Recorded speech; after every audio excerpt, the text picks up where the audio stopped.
va commencer, du coup, sur la thématique, pourquoi et comment définir votre vision d'entreprise. C'est bon, vous voyez bien l'écran là? Alors, comment on va aborder ça? On va faire ça sur un petit plan. On va essayer de faire ça en 30 minutes, si je suis bon, si je suis pas trop mauvais. Et puis, on va voir ça selon différentes thématiques. Alors, pourquoi la vision d'entreprise? Pourquoi la définir? On va avoir quelques définitions pour ne pas se perdre entre les différents mots. À quoi ça sert? Quelques exemples. Qui est chargé de définir la vision d'entreprise? Comment on peut le faire? Pour faire quoi? Et du coup, après, je répondrai à vos questions. Alors, du coup, on va commencer tout de suite. Donc, à quoi ça sert la vision d'entreprise? Pourquoi la faire? Donc, afin d'atteindre ces objectifs, on va dire qu'il y a 2 choses. D'abord, on part de où on est et où on va. Et la vision d'entreprise, c'est un peu la petite étoile. Donc, ça va servir à vous donner une direction, une orientation pour arriver là où vous voulez arriver. Ensuite, du coup, alors, l'une des choses principales, c'est aussi de définir la raison d'être d'une entreprise. Parce que selon la loi Pacte, qui est le plan d'action pour la croissance et la transformation des entreprises, une entreprise, c'est un endroit où on crée et où on partage de la valeur dans un but, bien évidemment, d'être une entreprise n'est pas de payer l'argent. Donc, dans ça, pour pouvoir atteindre cet objectif-là, il va falloir créer une raison d'être et une vision afin de fournir des services et des produits à vos clients, à leur apporter une certaine valeur, qui plus est une valeur ajoutée, et comment vous allez le faire, et dans quel but, et pour répondre à quel besoin ou à quelle exigence de vos clients. Donc, la vision d'entreprise, elle vous permet qui est issue aussi de votre raison d'être d'entreprise, elle vous permet en fin de compte de vous donner une orientation stratégique pour aller vers cela.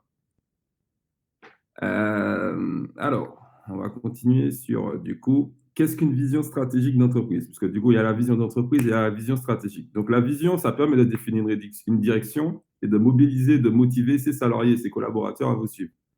Cette étape, c'est une étape fondamentale pour savoir qui vous êtes, avec qui vous travaillez et vers quoi vous voulez aller. Alors, pour faire cela, comment on peut faire? Donc, on peut notamment, en fait, essayer de définir quelle est sa vision de l'entreprise qu'on aurait aimé qu'elle soit dans 30 ans, à quels besoins on veut répondre, à quelle exigence client est-ce qu'on peut répondre. Si la vision n'est pas claire, bien sûr, vous pouvez être sûr que vos collaborateurs ne sauront pas quelle est votre vision. Donc, en fait, tout le monde va naviguer un petit peu à vue. Et en fin de compte, eh ben, comme dit un vieux proverbe que j'aime bien, qui est il n'y a pas de vent favorable à qui ne sait pas où il veut aller. Ben, en fait, au final, vous pouvez vous retrouver avec une entreprise qui ne correspond du tout pas à ce que vous vouliez et qui vous fournit des résultats qui ne correspondent du tout pas à ce que vous auriez aimé avoir. Donc, tout cela, ça va vous permettre également de motiver vos troupes et de motiver vos collaborateurs pour partager un but commun et que tout le monde tire la corde dans le même sens. Euh, Alors, à quoi ça va vous servir? Donc, bien sûr, la vision d'entreprise est liée directement à votre stratégie.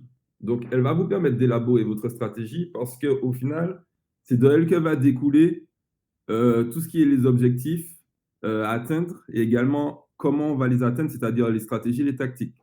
Donc là, je vous ai mis un peu quelques définitions qu'on va voir ensemble afin de ne pas vous perdre dans cet univers stratégique avec tous les mots et tous les synonymes qui s'y ressemblent. Donc, afin de pouvoir élaborer votre plan stratégique, vous aurez besoin de définir en fait tous ces termes et de définir tous ces éléments pour votre stratégie d'entreprise. Donc, premièrement, qu'est-ce qu'un énoncé de mission?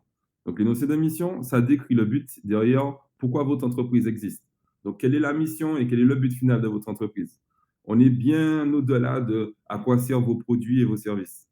Ensuite, qu'est-ce qu'un énoncé de vision? Donc, c'est pour ça qu'on est ici aujourd'hui. Donc, ça décrit votre vision de l'avenir et plutôt d'où vous êtes maintenant et où vous voulez être et à quoi va servir en fait votre entreprise pour servir justement cette vision que vous avez de l'avenir. Le reste va servir, en fait, la vision va vous permettre d'établir le reste qui sera très utile pour définir votre stratégie et arriver là où vous voulez arriver. C'est-à-dire vos objectifs, ce sont les grands objectifs mesurables de votre entreprise souhaite atteindre, la stratégie, donc quels sont le comment ce sont les étapes les plus petites que vous pouvez atteindre et quels sont les objectifs. Et la tactique, c'est quelque chose d'un peu plus opérationnel que la stratégie. C'est en fait comment on adapte un petit peu à la stratégie, à l'opérationnel.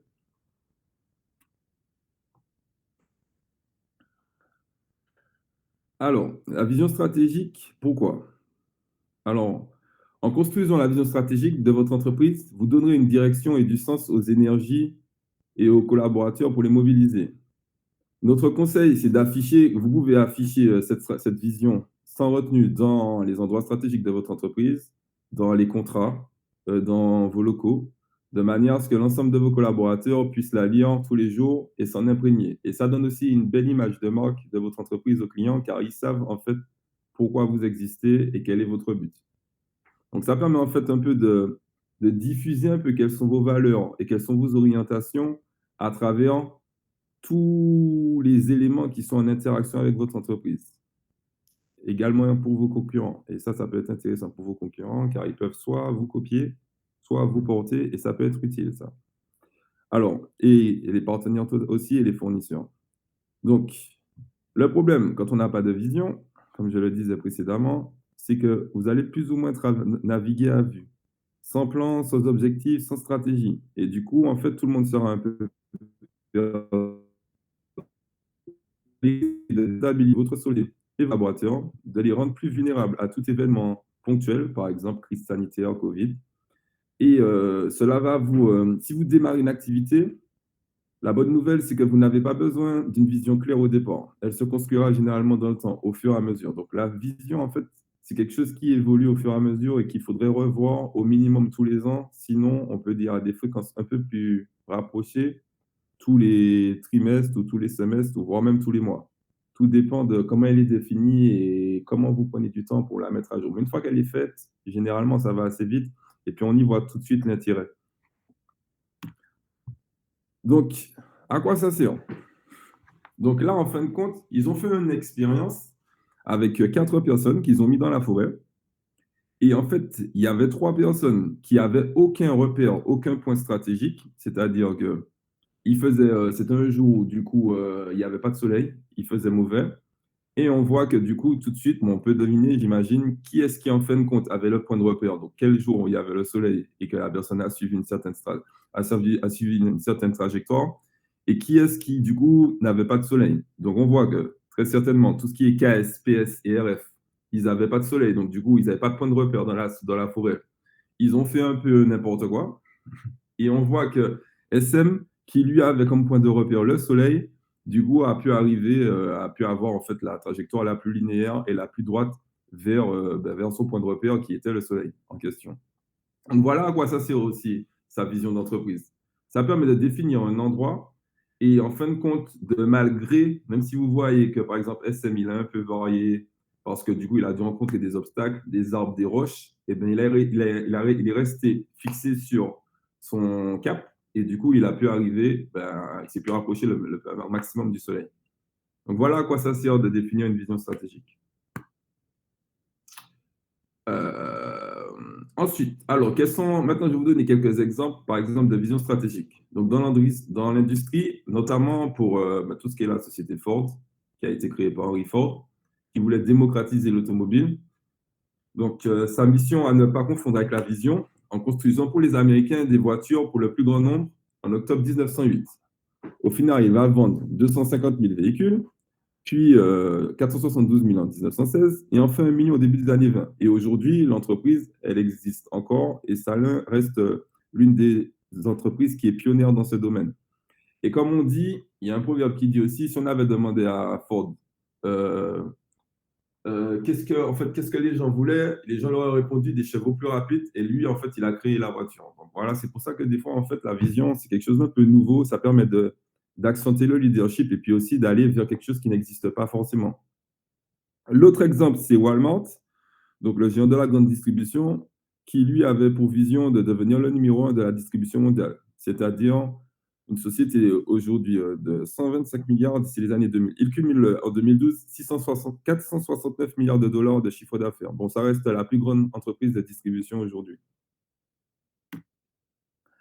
Un autre exemple de vision stratégique, alors c'est la vision stratégique de Walt Disney, Celui-ci, elle a été créée, alors il a défini sa vision en 1957, qui est toujours valable aujourd'hui et à l'intérieur, il a défini, tout ce qui était les parcs d'attractions, le fait de faire des films, les musiques. C'était même inscrit aussi tout ce qui était le merchandising, les produits dérivés et aussi, du coup, leur achat potentiel de licences comme Star Wars, Marvel et compagnie, qu'ils ont réalisé, il y a pas si il y a pas si longtemps que ça et récemment. Mais tout ça avait déjà été défini en 1957. Donc, si on reprend un peu tout ça, ça fait un peu fouillis, mais il avait déjà les idées assez claires et on peut voir qu'au final, alors qu'il a défini des choses en 1957 et ben, qu'il a pu les réaliser, même récemment où ils ont racheté le gros studio, je ne sais plus comment ça s'appelle là, le 20th Century.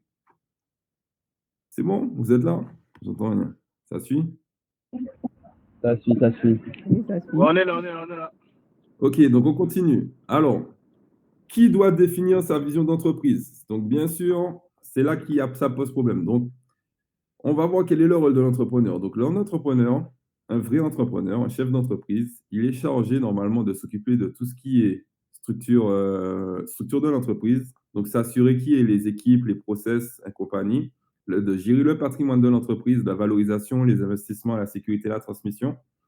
Et aussi, tout ce qui est la systématisation, la délégation, tout ce qui va concerner l'ensemble des process afin d'améliorer le développement et la croissance de l'entreprise. Et bien entendu, la vision et la mission. Donc ça, c'est l'une de ses missions principales parce que s'il ne le fait pas, personne ne le fera dans l'entreprise. Il peut avoir la chance d'avoir des collaborateurs plus ou moins intégrés et investis dans l'entreprise qui va le faire, mais le risque dans tout ça, c'est que si en fait, ce n'est pas lui qui le fait, ça veut dire que c'est les collaborateurs qui vont fixer la vision et la mission de l'entreprise. Et donc, peut-être que du coup, on va arriver à côté de ce que lui veut vraiment. C'est pour ça que c'est une mission dans laquelle, en tant qu'entrepreneur, on est forcément intégré et qu'on doit la diriger parce que sinon, si vous ne le faites pas, vous prenez le risque, si vous le confiez à quelqu'un d'autre, vous prenez le risque au final d'arriver quelque part là où vous ne voudrez pas aller. Donc, c'est à vous de définir tout ce qui est les objectifs, le sens, l'épanouissement et la direction et les orientations au final que vous voulez définir pour votre vision d'entreprise. Par la suite, alors, comment construire? Alors, on va attaquer du coup, comment construire votre propre vision. Donc là, j'ai fait un petit slide un peu méthodologique. Donc, c'est une, on va dire, c'est une étape assez, comment dire ça? C'est une étape assez importante et prioritaire. Et il faut laisser un peu libre cours à son imagination. C'est-à-dire qu'il faut essayer de ne pas se bloquer, il faut essayer de ne pas se dire ah oui, mais merde, ça, c'est pas possible. Il faut se libérer de toutes les croyances limitantes qu'on peut avoir ou bien de toutes les influences que les autres peuvent dire. Il faut vraiment penser la chose comme si qu'est-ce que vous auriez aimé pouvoir faire plus tard et à quoi vous auriez aimé que votre entreprise ressemble. Donc, pour faire cela, l'idéal, c'est de vous projeter à 2, 3 ans, 5 ans, voire même 10 ou 20 ans. Et après, vous allez sous-définir quelles sont les différentes étapes, comment vous voulez être dans un an, comment vous voulez être dans 5 ans, dans 10 ans, dans 20 ans, et ainsi de suite. Et même dans 100 ans potentiellement. Les plus grandes entreprises arrivent à se projeter assez loin. Et c'est pour ça qu'ils ont des énoncés de mission et ils ont des, comment dire ça, des visions qui sont très loin. Par exemple, Google, la vision de Google, je sais que c'est démocratiser et permettre à tout le monde de, en fait, de développer la connaissance, de permettre de rendre la connaissance accessible à tous. La vision de Starbucks, c'est de proposer un moment où les gens ils prennent leur pied, on va dire, à boire du café.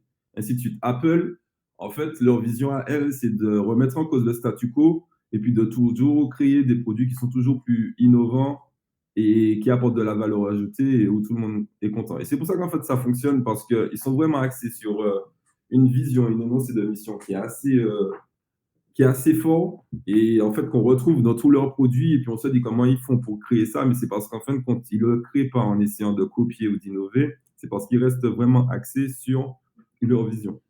Et Apple, en fait, pourquoi ils ont fait des choses assez formidables? Parce qu'en fait, ils remettent en cause tout le temps le statu quo et que voilà, par exemple, si vous regardez, si vous avez des Mac ou des téléphones, vous n'allez pas avoir de vis. Parce qu'en fin de compte, ils ont décidé de faire en sorte. Et quand vous fermez le Mac aussi, ils ont décidé qu'ils voulaient créer un portable qui, en fin de compte, quand il est fermé, il s'éteint et quand il est ouvert, il s'allume. Il n'y a pas de bouton à appuyer, théoriquement. Donc, en fait, tout ça, c'est la vision qui a permis de créer, en fin de compte, ses produits et ses services. Donc, c'est là que c'est important de définir sa vision. Donc, pour revenir là où j'en étais.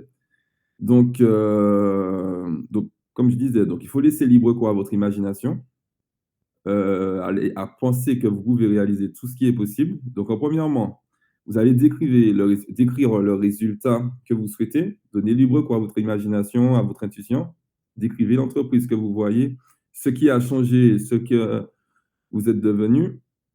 Ensuite, au fur et à mesure, dans un deuxième temps, vous allez imaginer les changements possibles qui peuvent interférer, on va dire, dans le monde. Par exemple, il va falloir anticiper. Il y a des personnes qui avaient anticipé la crise sanitaire, donc anticiper que ça peut arriver ou pas, et anticiper que, je ne sais pas moi, demain, peut-être qu'il y a un tsunami qui arrive, par exemple, sur les Antilles, en Martinique, et que, en fait, qu'est-ce qui va se passer? Qu'est-ce que votre entreprise va devenir? Comment vous allez faire?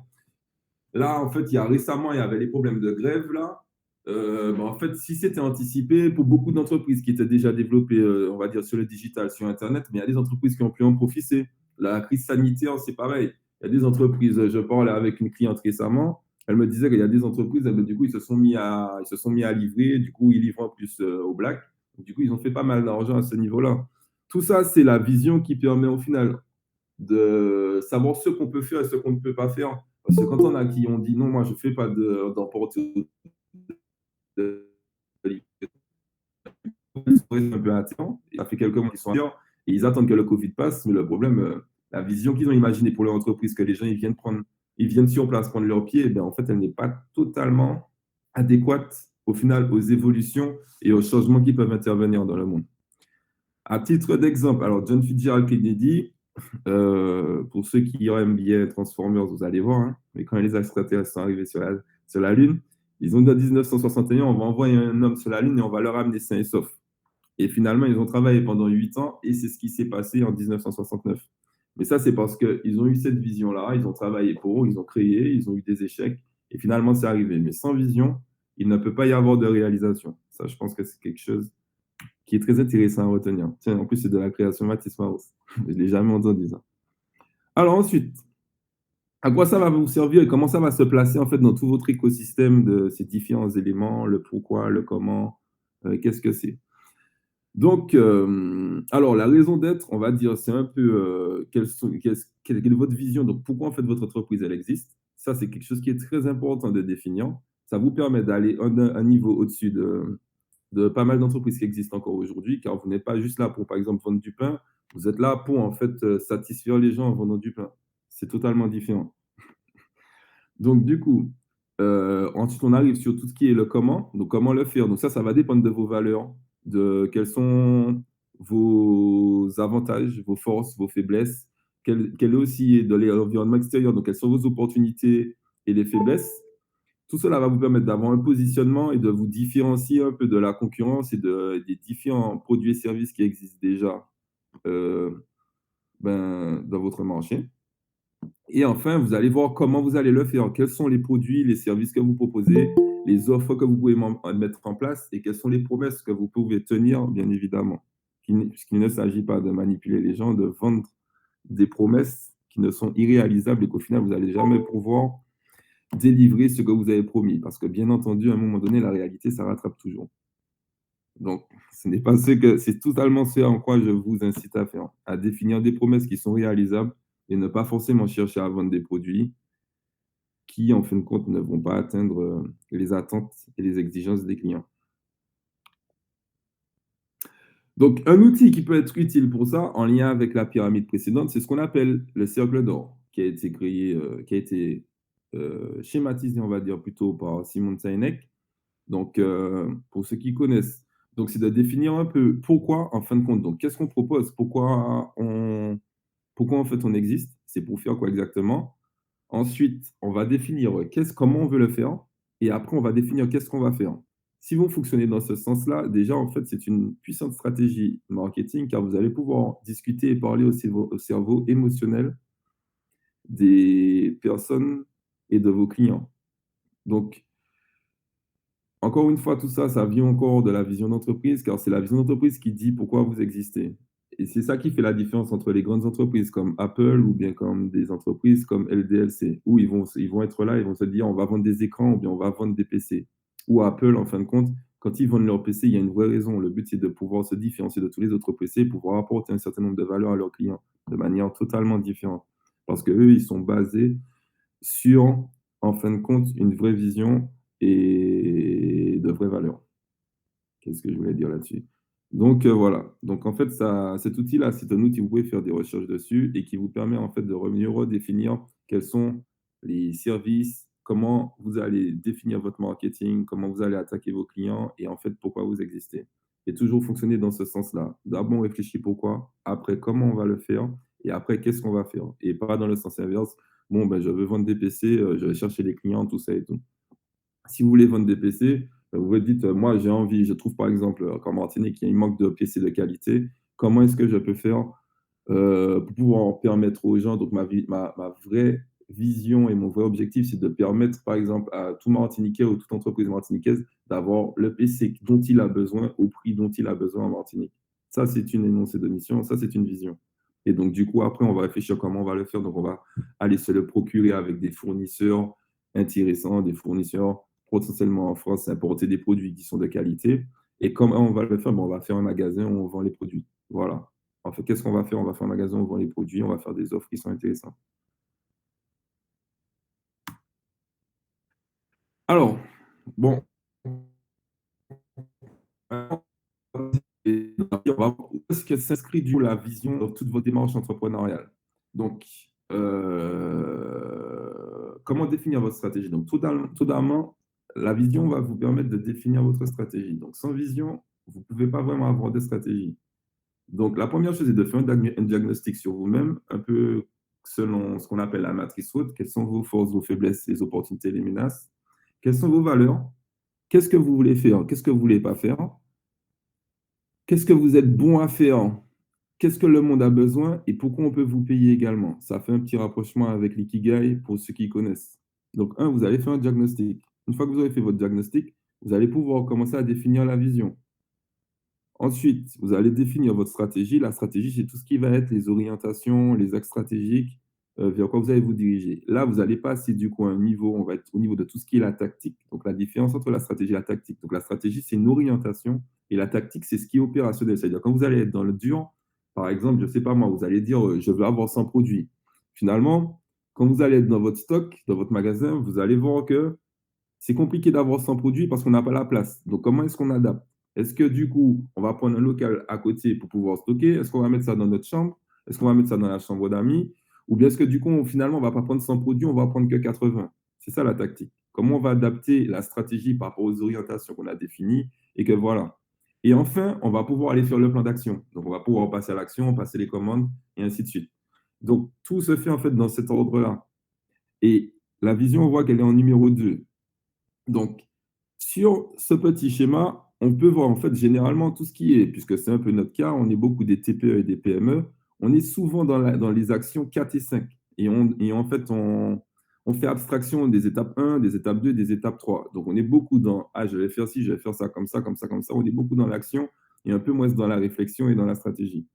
Donc, sur la droite, je vous ai mis un peu une description de comment, en fin de compte, vos valeurs vous permettre de définir votre vision, qui vont vous permettre de définir la mission de l'entreprise, et ainsi de suite. Quelles sont les actions et les objectifs à atteindre?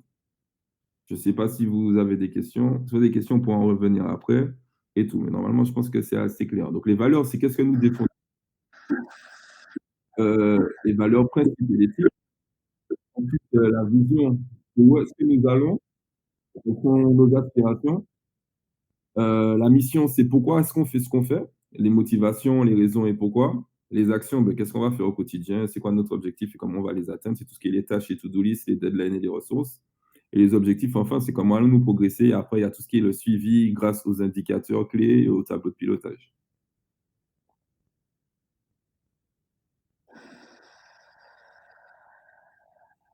Alors, un autre point que je voulais aborder, c'était, il y a quelqu'un qui parasite un petit peu là. Je sais pas c'est qui, mais bon, on va continuer. C'est bon, ça a arrêté. Alors, un autre point que je voulais définir également, c'est en fait qu'est-ce qu'une bonne stratégie, qu'est-ce qu'une mauvaise stratégie et qu'est-ce qui n'est pas de stratégie. Puisque souvent, on a l'impression que ne pas avoir de stratégie, c'est la pire des choses. Ben non, c'est pas forcément la pire des choses. La pire des choses, c'est d'avoir une mauvaise stratégie. La bonne stratégie va vous permettre d'atteindre vos objectifs en fonction de votre vision, bien entendu. La mauvaise stratégie, en fait, c'est la pire parce qu'en fait, si vous avez une mauvaise stratégie, vous allez disperser, vous allez épuiser vos ressources sans jamais atteindre vos objectifs et vous allez amener votre entreprise à la perte. Le fait de ne pas avoir de stratégie, ben, le problème, c'est qu'on navigue à vue. On ne sait pas, c'est un peu sur le schéma que je vous ai montré plus haut, l'image, où au final, vous êtes un peu dans l'air du temps. Donc, vous allez naviguer en fait d'opportunité en opportunité sans vraiment atteindre les objectifs que vous êtes fixés parce que du coup, enfin, sans vraiment atteindre. Des fois, en fait, peut-être que vous allez les atteindre ou peut-être pas. Mais il vaut mieux avoir une bonne stratégie où vous utilisez correctement vos ressources et les éléments que vous avez à disposition pour atteindre vos objectifs, qu'en fin de compte, naviguer à vue et puis du coup, espérer. On est dans l'ordre de l'espoir là et plus au final de l'action, de la proaction. Mais là où il faut faire très attention, je voulais attirer votre attention, c'est sur les mauvaises stratégies. Bien sûr, on ne sait pas que c'est une mauvaise stratégie, mais quand on met en place une stratégie, des fois, on va faire des choses qui ne sont pas rentables, on va s'épuiser, on va travailler beaucoup. Cyril avait abordé un point dans une des conférences précédentes, ce qui était en quoi c'était important de prendre soin de soi. Des fois, une mauvaise stratégie, c'est de se dire, bon, je vais travailler tout le temps, et puis je n'ai pas besoin de prendre soin de moi. Au bout d'un moment, forcément, votre corps il va vous arrêter. Si votre corps il vous arrête pendant 1 ou 2 mois, au final, pendant cette période-là, vous n'allez pas pendant. Mais du coup, c'est ça aussi qui peut être une mauvaise stratégie. Alors, maintenant, on rentre dans la partie action un petit peu. Donc là, c'est un peu un exemple de plan stratégique. Donc, une fois que vous avez défini votre vision, vous allez pouvoir définir votre stratégie, vos tactiques et vos objectifs. Et vous allez définir, par exemple, là-dessus, c'est un plan stratégique. On voit en fonction des différents départements qui sont en accord, bien entendu, avec votre vision et avec votre stratégie, quels sont les objectifs. Donc, on voit comment on les répartit sur l'année et comment on va chercher à les atteindre pour chacune. Donc, ça, c'est juste un exemple pour que vous voyez un petit peu comment, en fait, d'une vision peut découler un plan stratégique et à quoi ça va vous servir.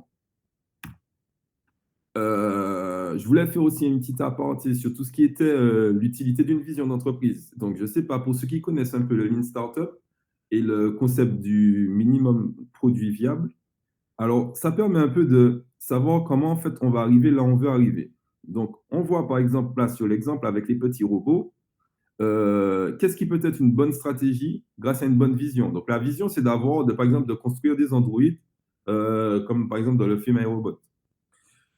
Le fait d'une mauvaise stratégie, en fin de compte, ça va être peut-être de se dire, bon, ben, je veux faire ça tout de suite, sans avoir forcément les connaissances et les compétences. C'est un peu ce qu'on appelle le concept de réinventer la roue, où on va pas pouvoir réinventer la roue. La roue, elle existe. Soit on apprend à utiliser la roue et puis à avancer avec la roue là où on veut, soit sinon, en fait, vous allez perdre du temps. C'est comme si aujourd'hui, je vous disais de recréer une Mercedes. Personne aujourd'hui se dirait, je vais dans mon garage, je vais acheter du métal, je vais acheter je sais pas moi, un fer à souder, je vais acheter des composants électroniques et puis je vais recréer une Mercedes. Non, en fait, vous allez perdre du temps inutilement. Ben ça fait partie un peu de la vision stratégique, de comment vous allez faire les choses. Donc, une fois que vous avez pu imager, par exemple, ce que vous voulez avoir en finalité, vous allez pouvoir construire ce qu'on appelle des itérations de vos produits pour en fait arriver à votre vision. Donc, c'est un peu ce qu'on voit là.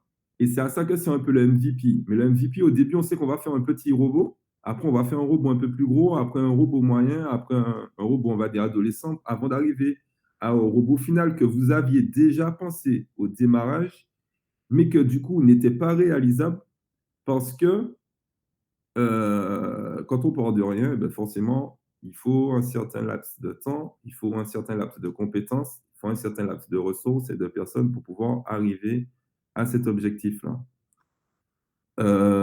Donc sur l'autre schéma aussi, donc c'est pour ça que souvent, quand on veut atteindre ses objectifs, et quand on veut atteindre sa vision, il faut définir de petites itérations en accord avec la vision, un peu par rapport au tout premier schéma que je vous avais montré, ou comment on va avancer au fur et à mesure, step by step, avant d'arriver au résultat final qui sera bien entendu la vision d'entreprise que vous avez définie et la vision stratégique que vous avez définie. Donc, autre chose dont je voulais parler, c'est les OKR. Donc, je ne sais pas s'il y en a qui connaissent les OKR. C'est un peu ce qu'on appelle la méthode de management par les objectifs que des grosses entreprises comme Netflix ou Google, ils utilisent. Et tout cela pourquoi je fais un petit aparté dessus? C'est parce qu'en fait, tout ça encore, ça va partir de votre vision et de votre mission. Donc, en fonction de ça, vous allez définir, par exemple, en fonction de votre vision et de votre mission, vous allez définir des objectifs annuels. Quel est l'objectif annuel numéro 1 ou l'objectif annuel numéro 2? Ensuite, vous allez définir des objectifs trimestriels rattachés à chacun de ces typologies d'objectifs. Vous allez définir des résultats clés à atteindre. Et en fin de compte, vous allez définir quelles sont les tâches et les missions que vous devez faire pour, du coup, remplir chacun de ces résultats clés qui vont remplir les objectifs, qui vont remplir les objectifs annuels, et ainsi de suite, et qui vont remplir, en fait, la réalisation de votre mission et de votre vision. Je vais vous montrer un peu c'est quoi un exemple d'un OKR. On va prendre un peu l'exemple de foot, puisqu'on a des foot parmi nous. Donc, c'est comme si que l'objectif principal des propriétaires de club de foot, par exemple, là, je crois que on parle, ça va être, par exemple, de gagner de l'argent. Donc, c'est le propriétaire, lui, il veut gagner de l'argent. On va prendre le PSG, par exemple. Donc, le PSG, le propriétaire du PSG, c'est l'émir du Qatar. Lui, il veut gagner de l'argent avec ça. Et il veut faire valoir un peu le Qatar. Donc, il va recruter un directeur général. Le but du directeur général, ça va être de rapporter de l'argent au propriétaire. Donc, pour cela, qu'est-ce qu'il va faire? C'est quoi les résultats clés? Donc, les résultats clés, c'est par exemple être sélectionné en Ligue des Champions. Et pour le deuxième, c'est remplir à 90% le stade. Donc, comment ils vont faire? Donc, lui, il va déléguer la tâche à deux personnes. Un côté sportif, où il va la déléguer au coach. Un autre côté, marketing et communication, il va la déléguer au directeur marketing et communication. Donc, le coach, il va être chargé de s'occuper de l'objectif numéro 1, qui est être sélectionné Champions League. Et l'autre, il va s'occuper de l'objectif numéro 2, qui est de remplir à plus de 90% les tribunes. Donc, qu'est-ce qu'il va faire le coach? Donc, pour atteindre son objectif qui est d'être sélectionné en Champions League, il va dire que je vais entraîner mon équipe à tenter 5 frappes cadrées par match. Et il faut que 80% de l'effectif soit prêt à jouer à n'importe quel match. Donc, il ne faut pas qu'il soit à l'infirmerie. Donc, du coup, qu'est-ce qu'ils vont faire? Donc, ils vont en fait répartir ça à travers encore des sous-responsables qui sont l'entraîneur adjoint et le kiné. L'entraîneur adjoint, lui, il va s'occuper de travailler les frappes et les tirs afin que du coup, ils obtiennent 5 frappes cadrées par match. Et les kinés, ils vont s'occuper de bien s'occuper des joueurs afin qu'en fait, les joueurs, généralement, ils soient en bonne santé et qu'ils soient prêts pour ça. Donc, voilà un peu la technique des OKR. Le but n'est pas de faire un focus sur les OKR parce que c'est tellement profond et puissant que du coup, on pourrait en faire une conférence. Le but est un peu juste de définir comment, au final, à partir d'une vision qui est, par exemple, avoir le plus grand club au monde, en fait, on va sous-définir des objectifs, des stratégies et des modes d'action. Et en fait, la stratégie des OKR est très, très bonne à ce niveau-là. De l'autre côté, c'est pareil. Pour tout ce qui est marketing, on voit que, par exemple, quand le PSG va recruter des personnes comme David Beckham ou Messi, il y a un but. Le but, c'est de vendre des maillots. Le but, c'est de faire venir les gens au stade, de faire signer des autographes et tout. Donc, c'est pareil. Donc, en fait, ils vont déléguer ça à des recruteurs ou à des agents publicitaires afin de pouvoir faire des beaux visuels, que tout le monde soit content et puis que tout le monde vienne au stade et puis que tout le monde vienne signer des autographes. Donc, ça permet de faire plus de merchandising, de vendre plus de produits dérivés et de faire plus de sous. Ainsi de suite. Du coup, une autre façon pour revenir un petit peu, ça va un peu dans le sens de la stratégie, c'est comment on va définir notre vision de manière annuelle. En fait, on va définir du coup cette vision en objectif sur chaque trimestre, après en objectif mensuel et après en objectif chaque semaine et par jour, ainsi de suite. Voilà à quoi ça sert. Voilà comment à partir de votre vision et de votre mission, vous allez pouvoir en fait définir vos objectifs et vos tâches quotidiennes et vos tâches mensuelles ou vos tâches par semaine. Ensuite, alors, et là, pour finir, je voulais juste faire un petit laïus sur, bien entendu, comment savoir qu'est-ce que vous allez faire une fois que vous les avez divisés en plusieurs petites tâches comme ça, plusieurs petites missions. Donc, comment prioriser vos tâches et vos actions. Donc, moi, le petit conseil que je voulais vous dire pour réaliser votre vision, c'est en fait vos actions, vous allez pouvoir les diviser un peu selon cette matrice-là par rapport à deux axes. Un, quelle est la valeur ajoutée des actions et comment est-ce qu'elles sont faciles à mettre en œuvre. Donc, pour prioriser, vous allez vous concentrer principalement vers les actions qui sont les plus faciles à mettre en œuvre et qui apportent le plus de valeur ajoutée aux objectifs que vous êtes fixés. Et vous allez essayer de choisir et de prioriser une fois que vous avez vos 52 petites tâches, parce qu'il y a 52 petites semaines émissions à faire pendant toute l'année, vous allez vous prioriser sur ce qu'on appelle les quick wins, c'est-à-dire les tâches les plus faciles à faire et qui rapportent le plus de valeur ajoutée. Et je crois que du coup, la présentation est finie normalement. Donc, j'ai été... Ah non, c'est pas encore fini. Ah oui, donc ça, c'est un autre point que je voulais aborder avec vous. Donc les 3V versus les 3D. Donc tout d'abord, les 3V, c'est quoi? C'est la vision, les valeurs et la volonté. Donc ça, c'est quelque chose qui est indispensable à toute entreprise et à tout entrepreneur. Faut que vous ayez défini votre vision, vos valeurs et quelle est la volonté que vous avez. Et les 3D, eh ben justement, c'est en face. Si vous ne le faites pas, qu'est-ce qui va se passer? Puisqu'on est là sur la thématique, pourquoi et comment définir sa vision d'entreprise. Si vous n'avez pas de vision, vous serez dans le déclin. Parce que du coup, forcément, sans vision, vous pouvez pas, à un moment donné, vous allez naviguer à vue. Si vous n'avez pas de valeur, vous êtes dans la déchéance, ça ne va pas être transmis à vos collaborateurs et il va se passer un peu n'importe quoi dans votre entreprise. Et bien sûr, si vous n'avez pas de volonté, mais vous êtes dans la décadence.